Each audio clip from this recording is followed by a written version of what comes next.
Trump traveled to the New York suburb to discuss efforts to combat the violent MS-13 gang, which he pledged to dismantle and deport. Together we're going to restore safety to our streets and peace to our communities, and we're going to destroy the vile, criminal cartel MS-13 and many other gangs, Trump said. Long Island has been particularly affected by the brutal street gang, with recent high-profile murders gripping the community there. We've gotten a lot of them out of here, Trump said, at times looking at his Director of Immigration and Customs Enforcement, but the rest are coming. They'll be out of here quickly, right? Quickly.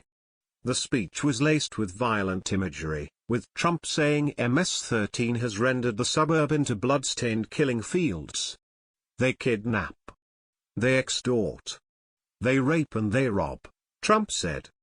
They stomp on their victims. They beat them with clubs, they slash them with machetes, and they stab them with knives. They have transformed peaceful parks and beautiful quiet neighborhoods into blood-stained killing fields. They're animals, Trump repeatedly pledged in his speech, delivered in front of law enforcement officers at Suffolk County Community College, to have the backs of police and law enforcement. We're going to enforce our laws, protect our borders and support our police like our police have never been supported before, Trump said. He praised the rough officers of ICE and suggested that police shouldn't protect the heads of suspects when they're arrested. When you see these thugs thrown into the back of a paddy wagon, you see them thrown in, rough. I said, please don't be too nice, Trump said, mentioning observing the prisoners' heads being shielded. I said, you can take the hand away.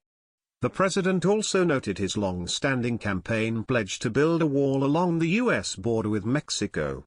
We're going to secure our border against illegal entry and we will build the wall, that I can tell you, Trump said, noting that the House on Thursday advanced $1.6 billion for the first wave of construction, though that still has to pass the Senate. The wall is vital, and vital as a tool for ending the humanitarian disaster brought on by drug smugglers and new words we haven't heard too much of, human traffickers. Trump and his key surrogates, Attorney General Jeff Sessions and Homeland Security Secretary John Kelly, have spoken frequently about the perniciousness of MS-13 and its relationship to illegal immigration.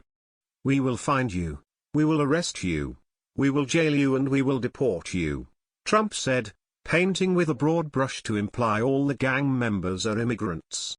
Sessions was in El Salvador this week to discuss the threat from that side of the border, as well, with the Justice Department announcing Thursday that Salvadoran prosecutors charged 113 MS-13 gang members. While no expert disagrees that the gang is a particularly violent and brutal criminal organization, whose preferred weapon is machetes, there have been concerns about the Trump administration's use of the organization as a justification for its immigration policies. Mara Salvatrucha, known as MS-13, actually began in the United States, in Los Angeles in the 1980s amid a flood of Salvadorans fleeing a civil war to the U.S. As the gang grew stronger, authorities also deported immigrants in the 1990s back to Central America, which is what first sent the gang to those countries, where it also took hold.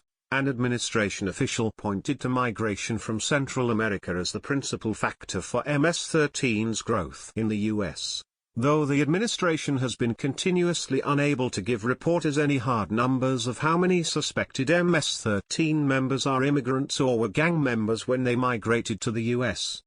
A House Homeland Security Subcommittee recently held field hearings in New York on the threat as it relates to unaccompanied minors coming illegally into the U.S., and witnesses repeatedly told lawmakers that undocumented immigrants and teenagers are especially vulnerable to becoming victims of the gang if communities don't do enough to support, welcome and protect those individuals.